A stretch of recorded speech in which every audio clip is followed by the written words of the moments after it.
Welcome back to a Spiritual World podcast. We are officially back for season 3. I am your guide, Toria, transmitting alchemy and mystical psychology, psyche, soul, whatever we want to call it, for all of our days. Season 3 is different, guys, because we're not just talking about things anymore. We are proverbially stepping into them. And I want to start here. We're just going to actually dive right in. So when I say I want to start here, holding no punches back, beating around no bushes, we are in it to win it. So what we want to start with in this first episode of season 3 is the word psyche, right? Do you know what the word psyche means? Do you know where it comes from? Because that's what we're about to dissect today. Because we hear the word all the time. It's the root word of psychology and psychological. You might hear somebody in the mental health field or just in general say they've got a strong psyche. And somewhere along the way, this word got translated into meaning mind. But if you actually go back to the root of the word, psyche means soul. Not just thoughts, not just emotions, not just personality. It means the animating essence of you. So now we've got something to dissect and reconnect, right? Because that's what we're doing with ourselves on this journey. We're consistently dissecting and reconnecting. We're spiritual scientists. So let's get our microscope out. Psychology today is defined as the study of the mind. And originally, it was the study of the soul. Back when Hermetics and, we weren't so disconnected from the self. So, what really happened? Did we evolve? Or did we narrow something down so we could understand it? Was it all because the mind was more tangible than the soul? Because the mind and the brain were correlated as the same thing for a very, very long time. And to some, maybe even still is. So we want to bridge these things together. So let's bring this out of theory for a second. When you think of your soul, what do you actually experience? Not what you've been told, not what sounds right. What do you feel? Is it inside of you? Is it outside of you? Is it both? Take a moment to think about your soul and really get or feel a glimpse of it. Don't worry, I'll wait a couple minutes, seconds. I'll give you a moment of peace.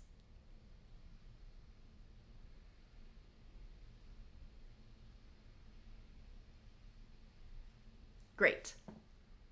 Now, I will share that when I tune into mine, it doesn't feel like something small inside of my body. It feels like a field, like something that exists within me and around me at the same time. And if I really focus, I can feel it move. Sometimes it expands out of my heart space, and sometimes it wraps around me. Sometimes it feels like it's responding to what I'm saying or thinking. What about yours? Could you sense any of that? Now, let's test another theory and let's focus on your mind. When you think of it, where is it? Same exercise, different part. Can you feel it? What does it feel like? Where does it show you it is?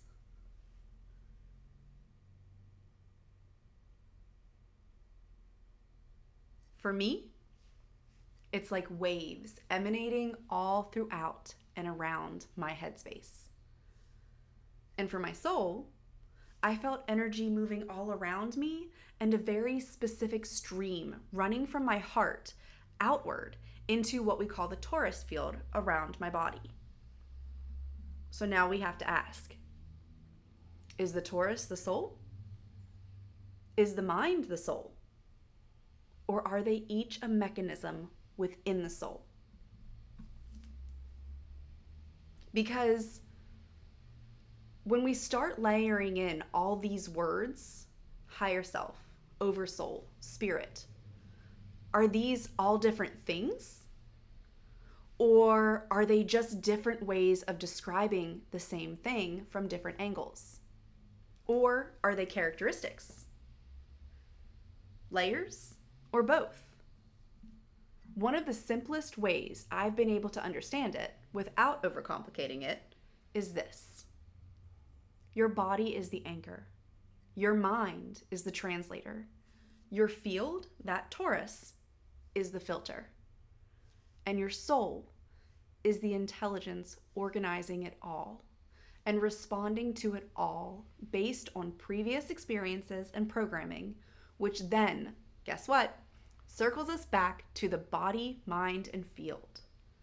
And the oversoul, can't forget about it, is that expanded version of you beyond just this one expression. That oversoul is everyone around you. All the communities and the nature and the people and the family and the friends. It's never separate. It's just layered. Now, we're going to bring a little bit of my favorite subject in, hermetics, for a second, please. Thank you. The all is mind, right? We will beat this into our heads until we are the living dead.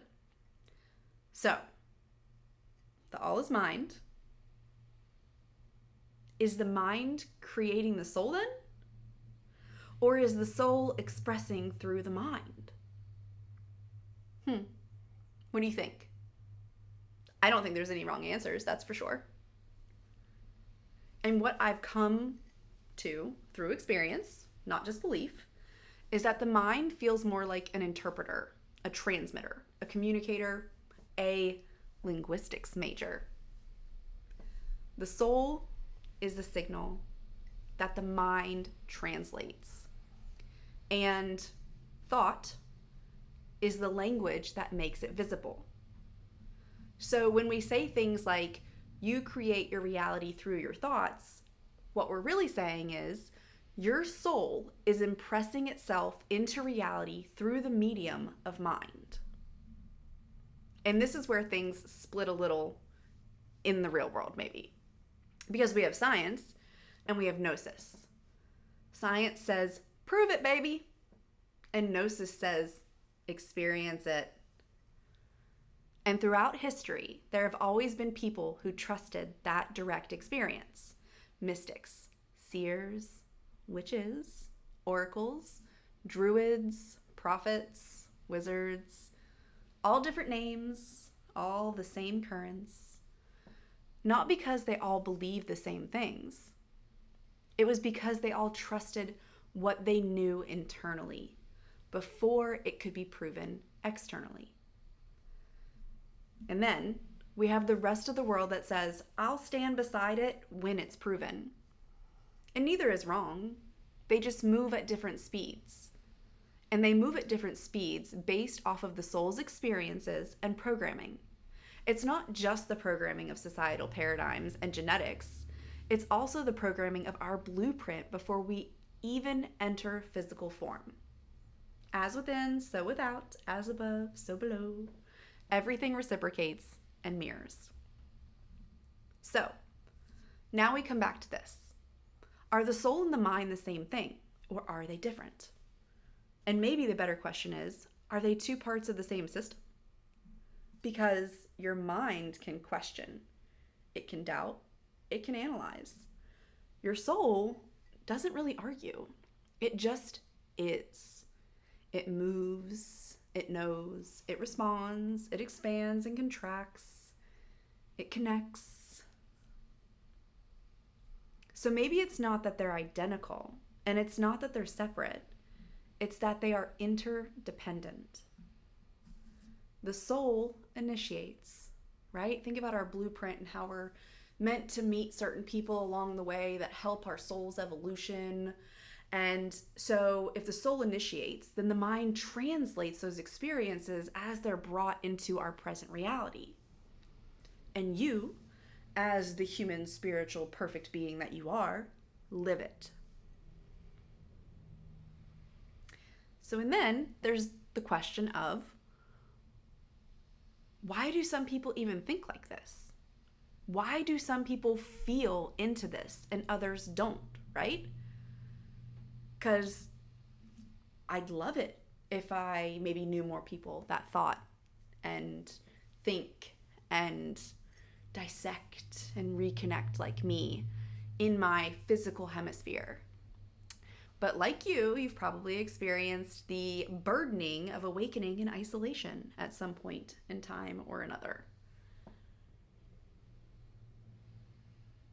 And that's because most of the time, our awakenings are not random. It's more so what we'll call sensitivity. It's life experiences that break the surface of reality. It's a pull towards something deeper that just doesn't go away. And it's the honoring of experiences as they are. It's ultimately those small breaths of acceptance. So, what gives some of us this ability, right? Or this awareness, this expansive ability to evolve? Is that the soul? Would you say yes or no? Or is it the mind? Yes or no? I would say yes to both. Because the mind is what gives us language. Remember, we called it a linguistics major. So the mind is the translator of the soul's journey. That interdependence, remember?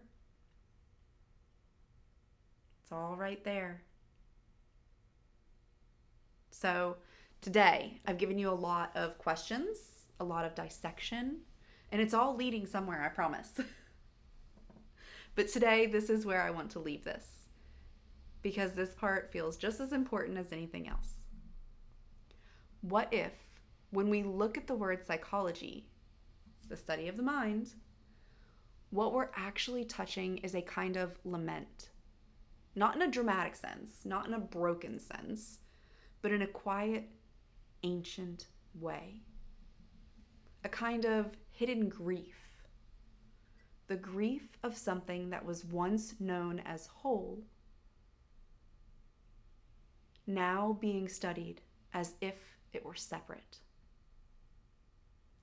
Which, technically, if you really think about it, mirrors the exact reflection of consciousness and our own incarnation, being separated from source and its divine knowing connection. What if psychology as we know it in the modern day is ready for its bridge back to wholeness? The mind being examined and the soul being felt, and somewhere in between, a gap was named. A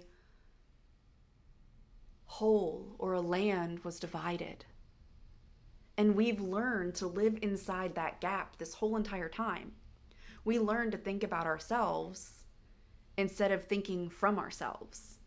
We learn to analyze the waves instead of remembering we are the ocean. So what if the mind has been searching for the soul this entire time? And what if the soul has just been waiting for the mind to remember how to listen? Because, in all truth and reality, they were never truly separate. Maybe the separation is just an experience in itself. And the desire to understand yourself, the desire to go deeper, to figure out your patterns, your thoughts, your reactions, the desire to be the change, maybe that's not confusion. Maybe, just maybe, that's the beginning of your fiery reunion. So I want you to just sit with this. You don't have to answer it, not define it. When you think, who is aware of the thought? When you feel, what is holding the feeling? And in that sacred space, is there really ever a separation? Or have you just been taught to see one? We'll go much deeper into that in the next episode. Because if the psyche is the soul and the mind is its voice, then what does it actually mean to hear yourself clearly?